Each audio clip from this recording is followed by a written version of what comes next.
Bonjour à tous, bon week-end j'espère. Opération de libération des espaces publics Toboula. Le préfet du littoral ne franchit-il pas la ligne rouge au Bénin? Pas de commentaire du côté de la religion catholique, mais la communauté musulmane est fâchée et la sortie de l'honorable Issa Saleh n'est pas pour arranger les choses. Malaise à la grande muette, le président de la République doit prendre ses responsabilités et agir. Le calme est revenu du côté de l'université d'Abomey-Calavi, nous dira dans quelques instants Kader Achirou dans son journal. Et puis CAN Gabon 2017, c'est les demi-finales. À l'affiche, le Ghana sera face au Cameroun et le Burkina face à l'Égypte. Bonjour, bienvenue. Vous êtes sur Free Matin. Voici la une des journaux.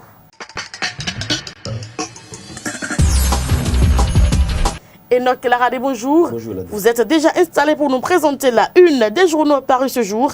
Et nous démarrons avec le quotidien La Nation. La Nation qui titre aujourd'hui « Production durable de biomasse et électricité ». Le PNUD finance un projet de 14 milliards de francs CFA.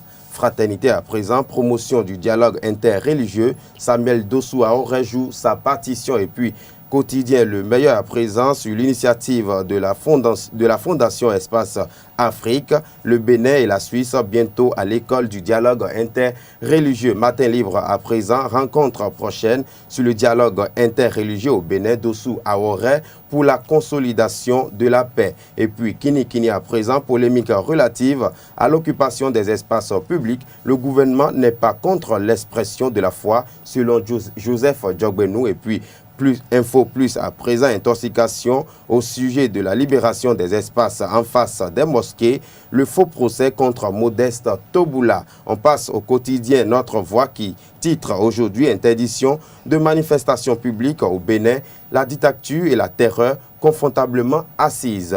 On passe au quotidien Nouvelle Gazette qui titre résistance religieuse contre les décisions du préfet Toboula. Le choc Toboula musulman n'aura pas lieu. Et puis à présent, le Clairon contradiction contraint maintenant à rembourser forcer les prêts. Des débiteurs du FNPEJ et du FNM veulent devenir rupturiens. L'événement précis qui titre aujourd'hui nouvelle mesure dans l'opération de déguerpissement, chemin de croix, prière musulmane et autres interdits dans les rues. Le matinal pour finir, rencontre interreligieuse sur le dialogue. Rencontre internationale sur le dialogue interreligieux, la Suisse à l'école du Bénin. Merci à vous, Enoch Laradé. Décidément, ce Toboula, oui. Il devient l'homme le plus médiatisé. Et puis, il a trop de polémiques, lui. Il y a trop de polémiques autour de ces décisions. Nous allons suivre dans un instant le journal de Kader Achirou. Le journal avec vous, Kader Achirou. Bonjour, bienvenue sur Free Matin. Et nous commençons avec cette déclaration des enseignants. Oui, c'est exactement cela. Bonjour Nadège, bonjour chers téléspectateurs. Les membres du corps de contrôle et d'encadrement des enseignements maternels et primaires à la retraite ont effectué vendredi dernier une déclaration aux acteurs de l'école béninoise sur la situation de crise qui paralyse le système éducatif de l'enseignement maternel et primaire. Il faut noter que depuis plus de 2 semaines, ce secteur de l'éducation est inactif avec des grèves qui s'accentuent de façon ascendante. Suivons ensemble Didier Idoou, porte-parole des encadreurs pédagogiques. Puisque les conseillers pédagogiques et les inspecteurs en activité sont pour le moment en nombre insuffisant, l'État nous a fait appel à titre provisoire et temporaire en attendant d'en recruter davantage. C'est en vertu de ce défi à relever et au regard de la contribution à laquelle nous sommes constamment sollicités que nous avons répondu présent le 5 janvier 2017 à l'appel du ministre des Enseignements maternels et primaires comme un appel de la République. Avouons que personne de nous n'a vu cette offre comme une opportunité au regard des conditions de travail difficiles et de la densité de la mission. En effet, il est question, par cet engagement, d'accepter de travailler aux côtés des enseignants de la maternelle et du primaire plusieurs jours dans la semaine, dont 3 seulement seront pris en compte, d'utiliser son propre véhicule, son propre conducteur, son propre carburant, se nourrir à ses frais, louer des chambres et supporter le loyer pour ceux qui sont allés loin à son propre compte, et tout cela pour le montant forfaitaire d'un repas, comme inscrit dans le décret régissant les frais de mission.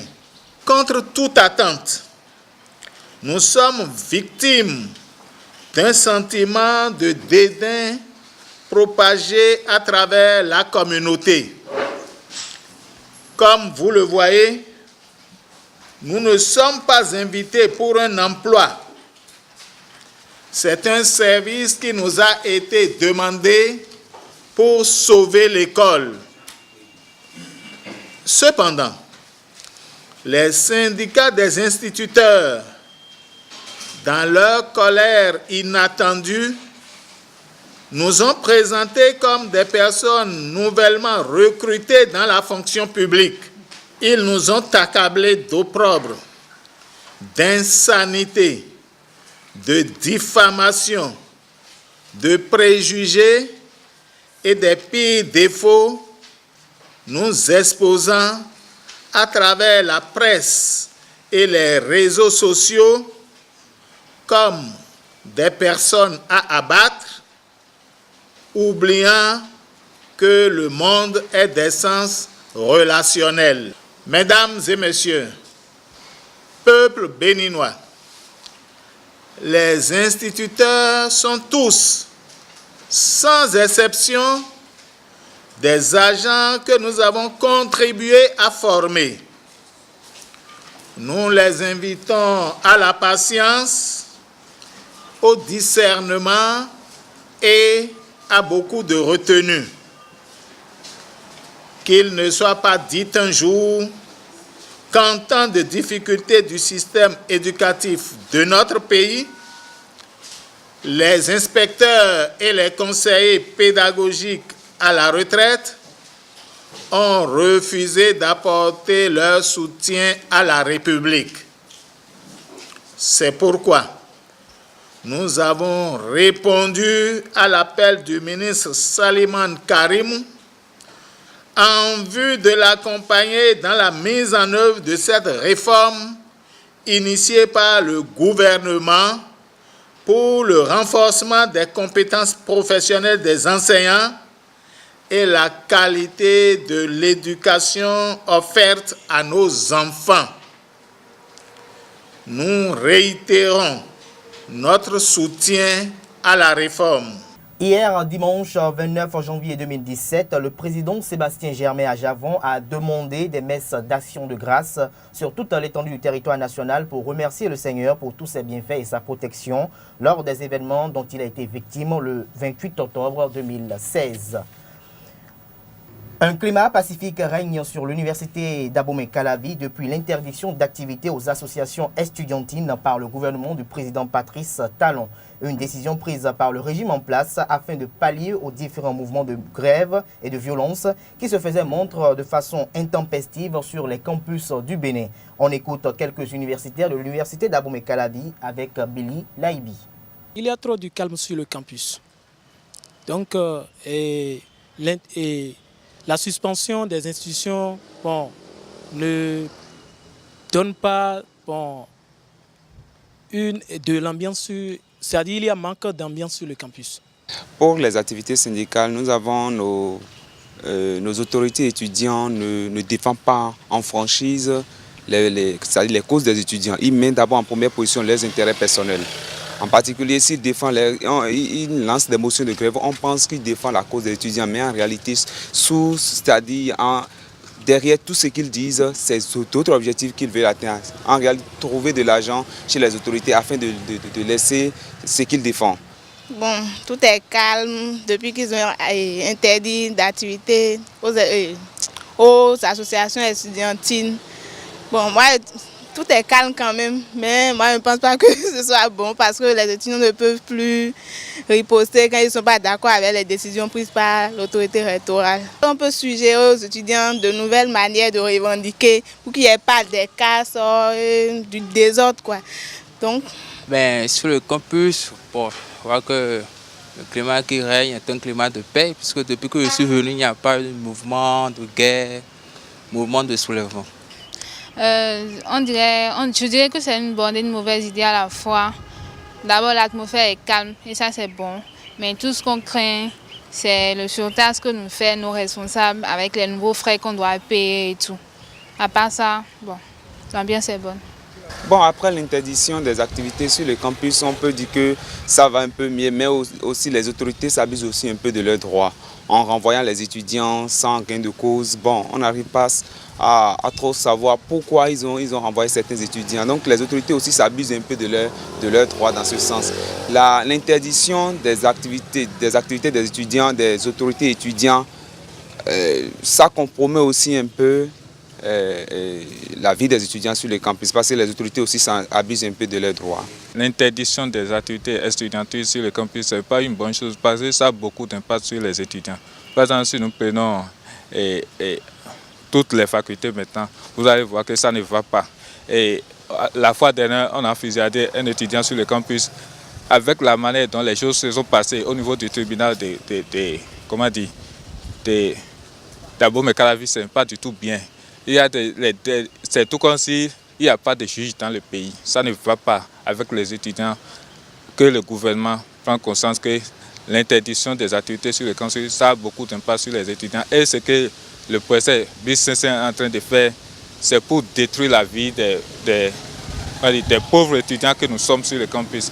Bon, selon moi, il n'y a que des impacts négatifs, parce que depuis que tout a cessé, vous le constatez, les bus ont commencé à fonctionner, il n'y a pas de sécurité, tout est laissé. Les étudiants se débrouillent comment est-ce qu'ils peuvent. Bon, rien ne fonctionne selon moi. Selon moi, rien ne fonctionne.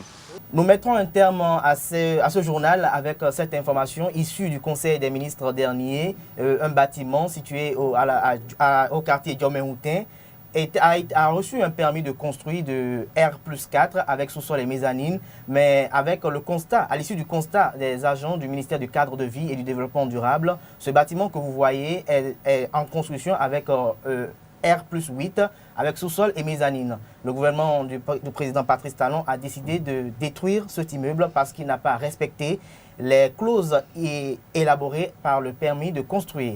Mesdames et messieurs, ce sera tout pour ce journal. Merci de m'avoir suivi. Merci à vous, Kader Achirou. Vous restez avec nous dans un instant. Ce sera le débat. C'est plutôt rare qu'une crise secoue la Grande Muette. Au Bénin, nous en parlons, Kader Achirou. Oui, il y a une crise qui secoue la Grande Muette depuis près d'une semaine. Il s'agit du fait que les agents qui ont fait le recensement de l'effectif des agents de l'État ont remarqué qu'il y a 1331 agents fictifs dans l'armée béninoise. Et nous avons suivi sur le plateau de Canal 3 Bénin le chef d'état-major plutôt des forces armées béninoises qui a donné de la voix, qui s'est exprimé, qui a donné des chiffres. Et il a également effectué une conférence de presse vendredi dernier. Mais là, tout de suite, j'aimerais quand même attaquer le chef d'état-major pour dire quand même qu'il s'agit de l'armée béninoise. Et je pense qu'il ne peut pas y avoir des agents fictifs parce que d'abord, de façon officieuse ou illégale, il y a toujours des agents fictifs dans une armée pour pouvoir garder la sécurité. Et en aucun cas, un chef d'état-major ne doit monter au créneau pour quand même dire le nombre réel, effectif des hommes qui doivent assurer la défense extérieure du pays. Je pense que c'est une faute grave que le chef d'état-major a effectuée et je pense que le chef de l'État prendra ses responsabilités pour le censurer. En temps opportun, pas forcément pour le censurer. Alors, Enoch Laradé, est-ce que vous pensez que c'est possible que des agents soient infiltrés dans l'armée? C'est possible, comme le dit Kader Achirou, il y a l'illégalité qui est dans l'armée. Voilà, il y a des agents qui ne sont pas déclarés, peut-être pour la sécurité du pays, ou il y a des agents de renseignement, mais jusqu'à 1331 agents. Le chiffre fait quand même peur, en fait. C'est ça qui fait peur. On ne peut pas dire qu'il y a 1331 agents. Et vous pensez que Laurent Amoussou a fait un faux pas, le général?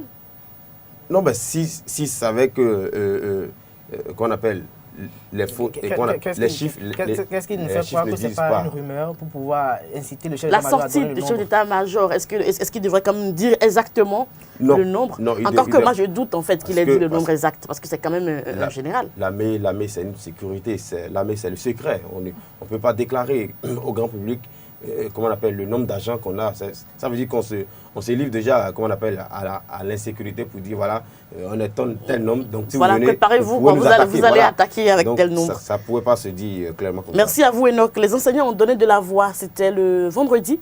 Oui, le vendredi dernier, les enseignants ont donné de la voix. C'est ce que certains enseignants qualifient de pépé et à la retraite ont donné de la voix pour exprimer quand même leur mécontentement à l'encontre de ces jeunes qu'ils ont formés eux-mêmes et qui se disent qu'ils sont en nombre insuffisant. Et aujourd'hui, ces jeunes revendiquent le fait que ceux qu'ils appellent pépé soient appelés par le ministre des enseignements maternels et primaires pour venir renforcer quand même l'effectif qui est quand même qui n'est pas du tout suffisant. Alors, les enseignants ont exprimé que d'abord, c'est eux qui ont formé ces jeunes-là qui sont là aujourd'hui. Et le ministre les a fait appel parce qu'ils n'étaient pas du tout en nombre suffisant. Et malgré même leur appel, il manque encore, l'effectif est encore manquant. Et donc, du coup, ils ont dit que le fait que le ministre les a appelés, ils n'ont pas pris cela en fait pour... ils ne s'en sont pas réjouis parce que d'abord, les conditions de travail ne sont pas les meilleures et ils ont pris l'appel comme un appel patriotique. C'est-à-dire ils vont servir leur République, leur nation. Mais du coup, que ces jeunes-là, vous voyez, et j'ai vu un enseignant parler, c'était pitoyable, on dit, vous prenez dans la cour, on vous hue la tête, pépé, alors que ces mêmes jeunes, ce sont ces vieux-là qui les ont formés. Je pense que par respect aux droits des nerfs, c'est par respect à l'ancien et à la personne âgée et qui nous a fait et qui nous a formés, on ne peut pas quand même dire certaines choses à certaines personnes. Et donc, Laradi, est-ce que vous pensez qu'après cette sortie donc, des enseignants pépés en griffe, le calme reviendra? Non, je ne pense pas. Je ne pense pas parce que c'est pas la déclaration, c'était pas eux qui étaient... Bon, c'était eux qui étaient épinglés, mais c'est plutôt le ministre il demande la tête du ministre aux enseignants. Il demande la tête du ministre et que les PP repartent à la retraite. Mais moi, je pense qu'il faut savoir quitter les choses avant que les choses ne vous quittent d'habitude. Vous voyez, les PP pouvaient aussi refuser et qu'ils ne reviennent plus parce que... Le problème, c'est qu'on n'a pas beaucoup d'effectifs, en fait. On a un problème d'effectifs. C'est un problème d'effectifs. Et c'est au bout de l'ancienne corde qu'on tisse la nouvelle, ça on le sait. Oui, et donc, Laradi. Oui, ou bien on ne veut pas puiser dans la jeune génération. Peut-être. Mais quand la jeune génération qui est là n'est pas une génération vraiment compétente, puisque... Parce qu'avec les explications, on a remarqué... prône la compétence. Et ces enseignants pédagogiques, je vous dis, quand vous êtes à l'heure des formations, vous voyez certains enseignants qui ont déjà fait 50, 10 ans de carrière, mais ils sont incapables de faire la lecture. Alors, il va apprendre quoi un enfant à la maternelle? Vous savez que la maternelle, le primaire, c'est la base en fait. Quand l'enfant rate la base, c'est fini. Il va foutre quoi au secondaire? Et donc, Laradi, est-ce que vous ne pensez pas quand même qu'il faut essayer de mettre les PP enseignants à côté des jeunes pour les aider, donc pour les encadrer, le temps juste en fait, on les suspend pas et l'État ne garde pas leur salaire, ils seront payés forcément, vous comprenez, mais juste quand même qu'on puisse travailler ensemble pour réussir. C'est bien de travailler ensemble, mais il ne faut pas qu'ils inondent les écoles pour occuper la place des jeunes, parce que la jeunesse, quand vous parlez de qu'on appelle compétences, tout à l'heure, quand il n'y a pas de l'expérience, il n'y a pas la compétence. Il faut des années d'abord avant d'acquérir cette compétence. Donc, il faut laisser la place aux jeunes. C'est vrai, les PP seront là pour encadrer, mais pas pour prendre la place de ces jeunes-là. Alors, la messe organisée par le président Sébastien Yavon, c'était hier. Oui, et puis, il y a eu quand même une foule importante qui s'est ruée du côté des églises. Tout à fait. C'est une messe d'action de grâce. Vous pensez quoi de ça? Je pense que c'était prévisible, compte tenu de la foi que l'homme a. Vous vous rappelez, ce jour où il a quitté le tribunal de première instance de Cotonou, sa première direction avant son domicile, c'était l'église pour aller prier. Donc, il continue, il a toujours le mal ronge toujours l'homme, et il se dit en fait, il faut rendre grâce à Dieu, parce que le pire pourrait arriver. Donc, je trouve que l'initiative est bonne, elle est belle, et j'espère que le président Sébastien Yavon va continuer toujours à œuvrer pour le développement de ce pays. Et donc, Laradi? Sébastien Yavon, c'est un croyant, c'est un homme de Dieu, comme tout croyant d'ailleurs. Mais je crois qu'à chaque fois, quand il y a un problème, il fait recours à Dieu. C'est ce que moi je remarque souvent, parce que quand il a quitté le tribunal en temps, il a pris par l'église. La semaine dernière, on a appris qu'il s'est retiré du groupe Commune Kadiaf. Exactement. Voilà, et le dimanche, encore, il fait une messe d'action de grâce. Bon, peut-être c'est sa stratégie de remercier Dieu que tout est grâce. Oui, parce que lorsque vous dites que lorsqu'il a des problèmes, il s'en remet à Dieu, c'est normal. C'est normal. Parce que lorsqu'un humain se trouve vraiment dans des problèmes, dans des difficultés, il se remet forcément à l'être suprême pour pouvoir trancher. Mais ce n'est pas tout à fait ça, parce que ce n'est pas à chaque fois qu'on a des problèmes qu'il faut faire le Mais là, dans ce cas-là, Sébastien Diavon rendait grâce à Dieu. Oui. Parce qu'il a frôlé le pire, il se dit quand même il faut remercier le Seigneur.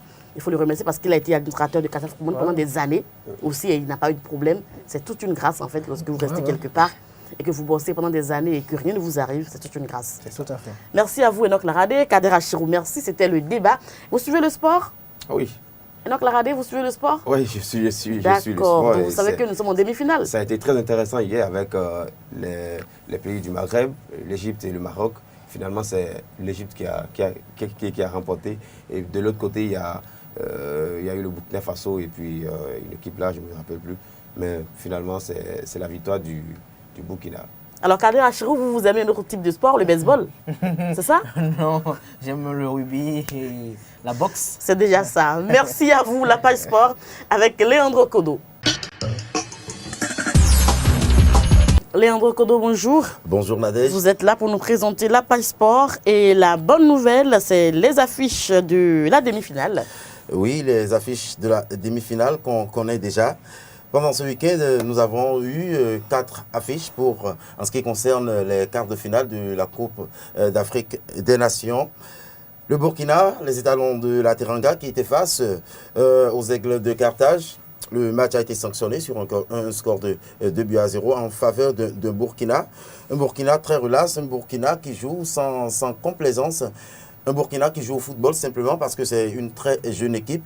Le Burkina, dans sa carrière, dans son parcours, a eu à parvenir une seule fois déjà à une étape de finale. Donc, c'est des jeunes, c'est une nouvelle équipe qui naît, à l'instar de Bertrand Traoré, ce jeune attaquant.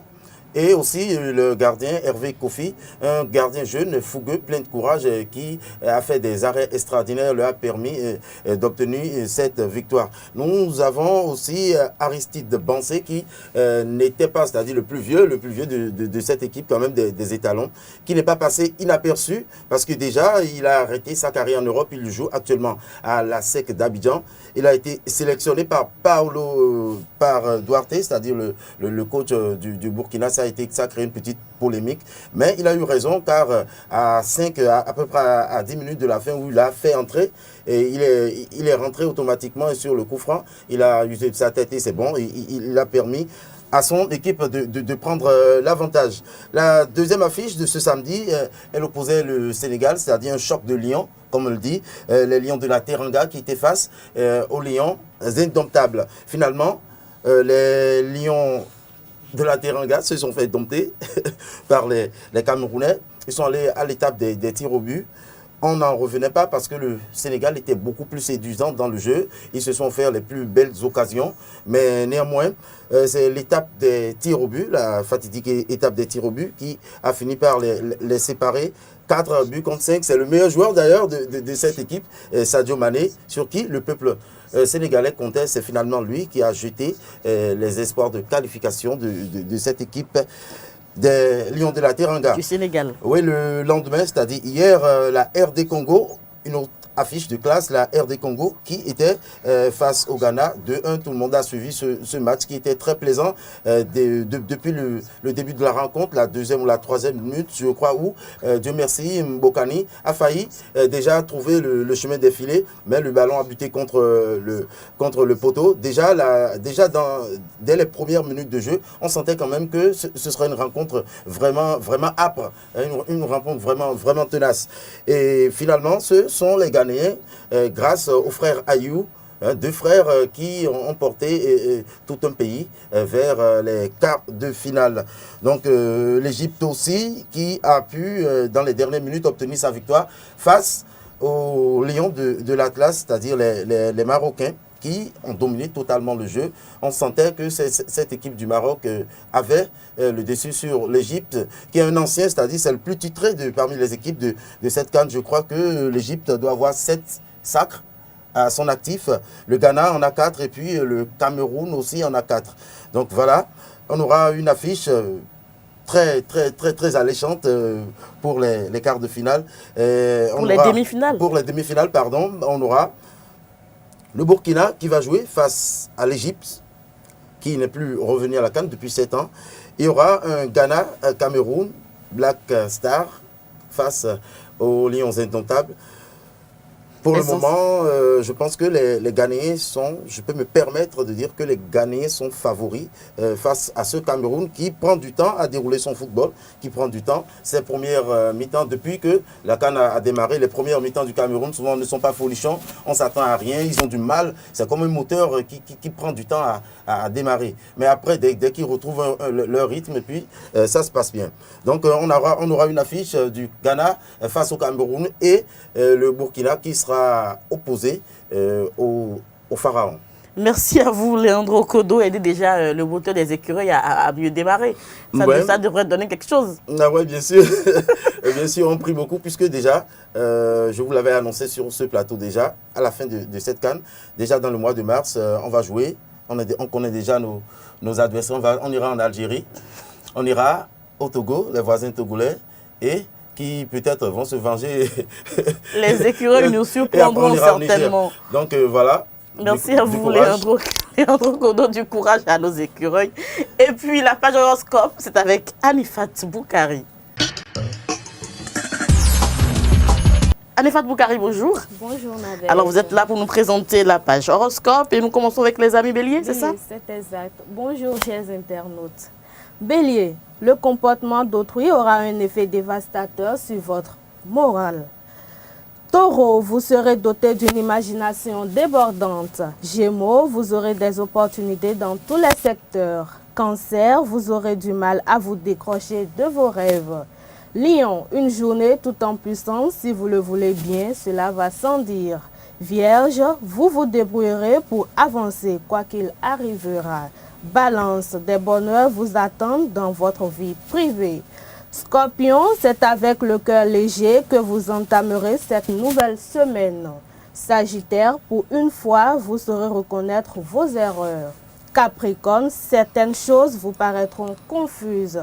Verseau, vous êtes tout feu, tout flamme pour le meilleur et pour le pire. Et pour finir, Poisson, vous serez sollicité de toutes parts pour votre gentillesse. Bonne nouvelle pour nos amis poissons. Ce sera tout pour ce matin. Merci à vous, Anifat Boukari, Leandro Kodo. Je vous raccompagne avec ceci pour installer Karine qui va nous présenter les buzz du net. Karine Nadeni, bonjour. Bonjour Nadège. Vous êtes là pour nous présenter les buzz du net? Tout à fait. Bonjour chers amis internautes. Alors la première vidéo que je vous propose est celle de l'artiste béninois Fanico de Jésus intitulée « Tout ça bien ». De son vrai nom, Adjanon Fanik Olivier, Fanico est né le 12 juillet 1992 à Cotonou, au Bénin. Il n'a fallu que 2 titres, On va faire comment et Tu fais trop la bouche, pour scotcher l'Afrique en général et le Bénin en particulier. Sa vidéo Tourne ça bien, depuis sa sortie il y a 3 mois, est à 387 794 vues sur YouTube. La deuxième vidéo que je vous propose ce jour est intitulée Full Full, la vidéo de l'artiste béninoise Pélagie la Vibreuse en featuring avec le groupe togolais Toufane. De son vrai nom Pélagie Boton Maognon, Pélagie la Vibreuse est née le 6 février 1982. Depuis sa sortie il y a 3 mois, cette vidéo est à 109 257 vues sur YouTube. Alors Nadège et chers amis internautes, c'est tout pour Buzz du Net de ce lundi 30 janvier 2017. On se retrouve vendredi pour un autre numéro. D'ici là, portez-vous bien. Merci à vous, Karine Adeni. Et je profite de l'occasion pour présenter toutes les condoléances de Usawe TV, donc à Pélagie la Vibreuse qui a perdu son père. Merci à tous et à toutes pour l'attention. On se retrouvera demain avec le même plaisir. D'ici là, portez-vous bien. Au revoir.